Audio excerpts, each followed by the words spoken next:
तो जो अल्लाह ने लिख दिया है उसी के साथ होगा। अगर हर लड़की के साथ हमारा निकाह जिसको देखा हो जाता, तो ये जो रिश्ते आके जो वापस जाते हैं ना, कई कई साल तक चलता रहता है, आ रहे जा रहे आ रहे जा रहे। क्यों? लोग परेशान होते हैं, अरे सैयद साहब इतनी जगह जाते हैं, पसंद ही नहीं आता। मैं कहता हूं जा लिखा तू वहां पहुंच ही नहीं रहा है। जहां अल्लाह ने लिखा है तू वहां पहुंच ही नहीं रहा है। जहां अल्लाह ने लिखा है जिस दिन वहां पहुंच जाएगा और वो वक्त आ जाएगा, तो फिर चट मंगनी पट बिया वाला मसला भी हो जाएगा।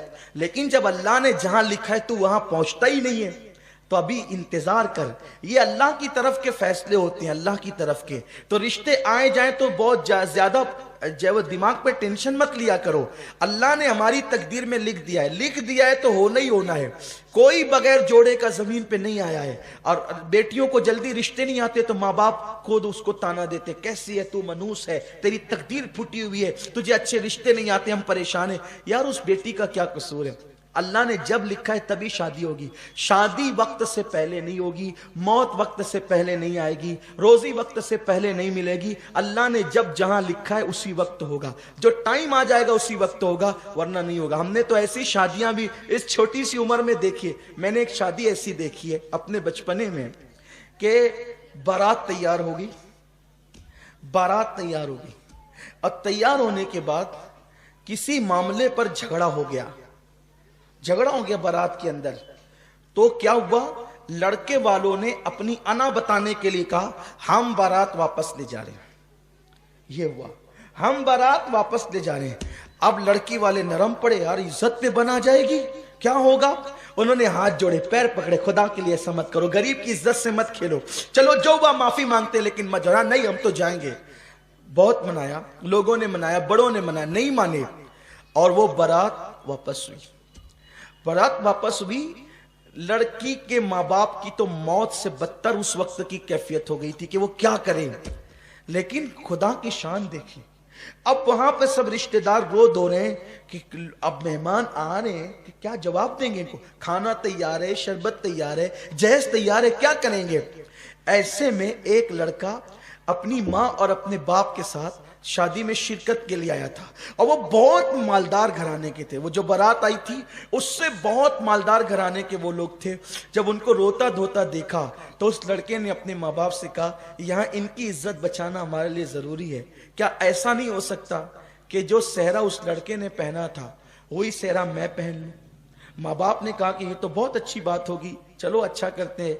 और 10 से 15 मिनट के दरमियान ये फैसला हो गया। और उसके बाद बारात का जो टाइम था ना जाने का, चूंकि उधर बारात तैयार हो रही थी, बारात का जो टाइम था उस टाइम तक, मेहमानों के आने तक ये दूल्हा सच संवर करके वहां बैठ गया था, आया था शादी में शिरकत के लिए, बन गया दूल्हा।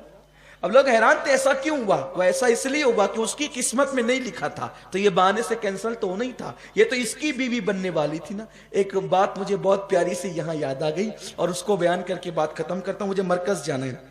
इमाम आजम के दौर में एक हादसा हो गया।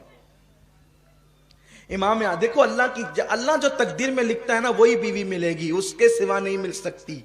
इसलिए जरा चक्कर में कम रहा करो कि इधर जैसे बिल्ली की नियत छिछड़े में होती है ना, इधर मुंह डाला। हंसने की बात नहीं है, इबरत हासिल करो।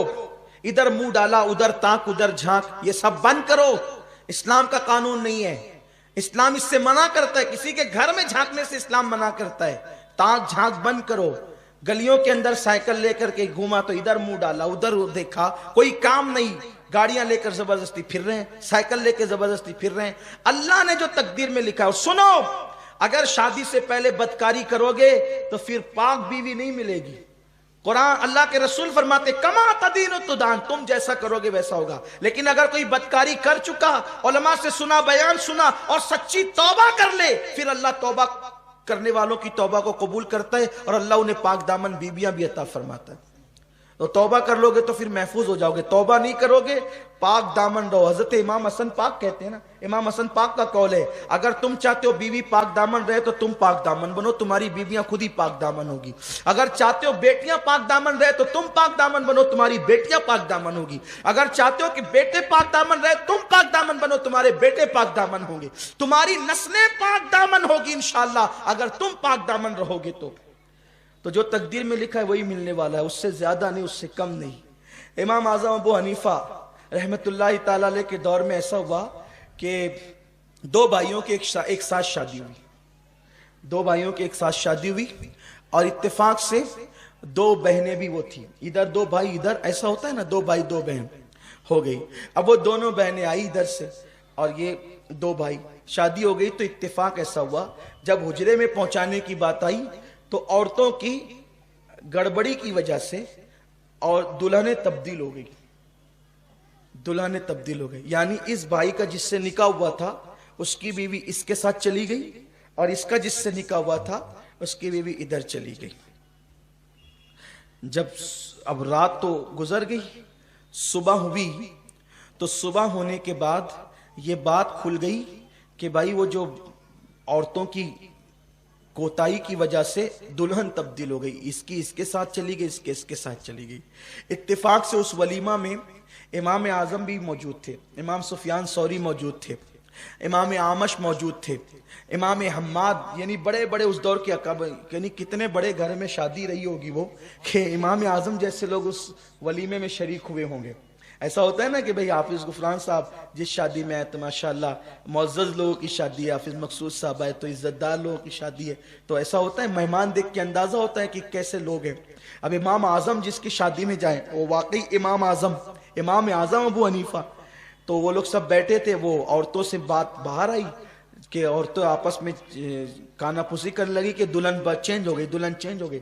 अब औरतों को बात पता चले तो वो छुपना कब थी, तो सब, अब हर दौर की औरत तो औरत ही होती है, और हर शहर की औरत ही होती है।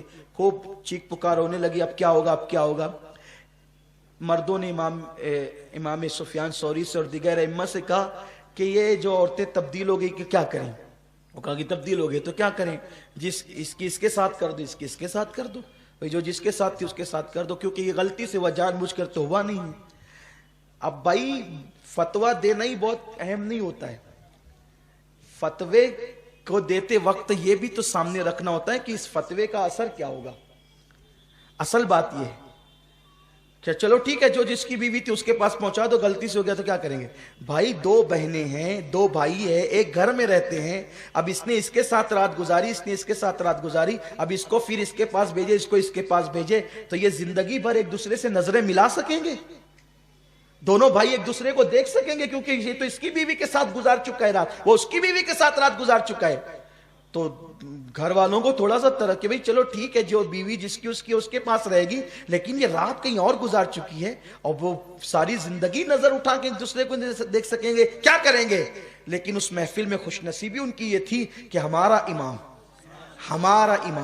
इमामुल अइम्मा, सिराजुल उम्मा, काशिफुल गुम्मा, नौमान बिन साबित, जिस पर फिक्र को नाज है, जिस पे इस्लाम को नाज है, जिस पर मुस्तफ़ा जाने रहमत को नाज है, वो इमाम आजम अबू हनीफा फरमाते हैं ये फतवा तो अपनी जगह है कि हर औरत अपनी शौहर के पास चली जाए, लेकिन कुछ समाज का भी तो मामला है, कुछ घरेलू भी तो मामलात है। एक काम करो, दोनों दूल्हे को मेरे पास बुलाओ। वो दोनों दूल्हे आए, आपने उससे पूछा तूने जिसके साथ रात गुजारी वो तुझे पसंद है, उसने कहा हाँ। दूसरे से कहा तूने जिसके साथ रात गुजारी वो तुझे पसंद है, उसने कहा हाँ। फरमाया अब एक काम करो, तुमको ये पसंद है जिसके साथ तुमने रात गुजारी, तो ये जो तेरी बीवी थी तेरे निकाह में थी, तू उसको तलाक दे दे, और तू इसके साथ निकाह कर ले जिसके साथ तूने रात गुजारी, और तू इसको तलाक दे दे और ये इसके साथ निकाह कर ले जिससे रात गुजारी। क्योंकि निकाह के बाद अगर विदाई और खलवत नहीं हुई है तो तलाक दी जाएगी, तो उसमें इद्दत गुजारना नहीं पड़ेगा। तो इधर उसने उसको तलाक दे दिया, इधर उसने उसको तलाक दे दिया, और जिसने जिसके साथ रात गुजारा वो उसी की बीवी हो गई, इसने इसके साथ रात गुजारा उसी की बीवी हो गई। देखो निकाह होने के बाद भी कुदरत ने जहां लिखा था, जो जिसको मिलनी थी वो उसी को मिली ना, निकाह भी हो गया है। निकाह होने के बाद भी तो कुदरत का लिखा नहीं टलता, ला तब्दील लिकलिमातिल्लाह।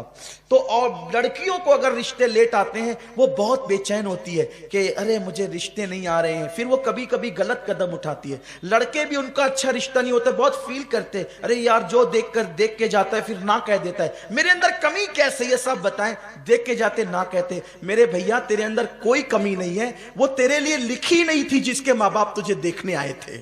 मेरी बेटी तेरे अंदर कोई में ही नहीं है, वो तेरे लिए लिखा हुआ नहीं था जिसके लिए जिसके माँ बाप तुझे देखने आए थे। अरे जिस दिन लिखा हुआ आ जाएगा फिर उस दिन नहीं भी देखेंगे तो भी तेरा निकाह हो जाएगा। तो इसलिए अल्लाह के फैसलों पे राजी रहना चाहिए और